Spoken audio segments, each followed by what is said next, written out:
Question 3, Chloe Swarbrick. To the Prime Minister, does he stand by all of his government's statements and actions? Prime Minister.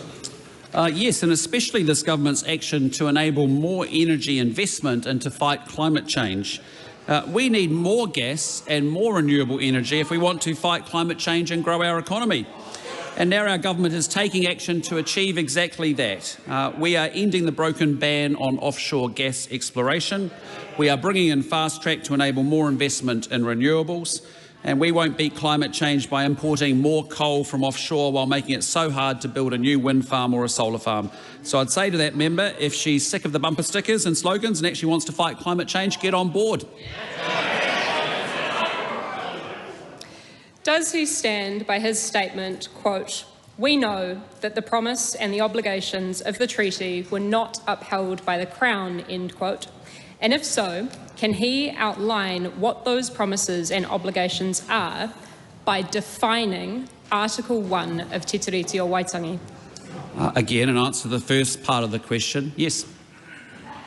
How would the Prime Minister define Article 2 of Te Tiriti o Waitangi? I'm well aware of the articles. I don't think I need to define them for you here in this House. How would the Prime Minister define Article 3 of Te Tiriti o Waitangi? Equal citizenship for all. Supplementary question. Can the Prime Minister... Supplementary question, the Right Honourable Winston Peters.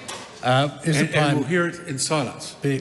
Before the Prime Minister hears the Green Party's version of the Treaty of Waitangi, will he take time out to see what the most famous Maori politician in this country, who got a law degree in record time, being European or Maori to get a law degree in 2 years flat, thought about the Treaty of Waitangi when he wrote about it 102 years ago?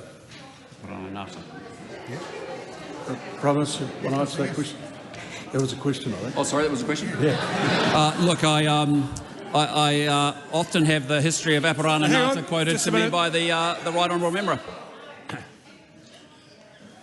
Just wait a minute. Okay, I think we're right now. Can the Prime Minister tell the House what he whakaputanga is and does? You can't. Again, the member may want to get into this conversation. I just say to her, on this side of our government, what we're focused on is improving outcomes for Māori. And I think it's incredibly sad that only 12% of our Māori students actually are at where they need to be at maths at year 8. And that's the thing that we should be talking about in this House, and I haven't heard from the opposition.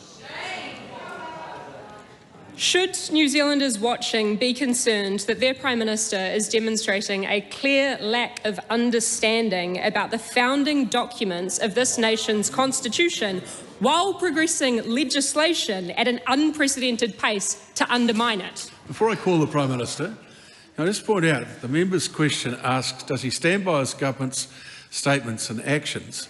The questions have to relate to statements and actions. You might want to just think about rewording that last question.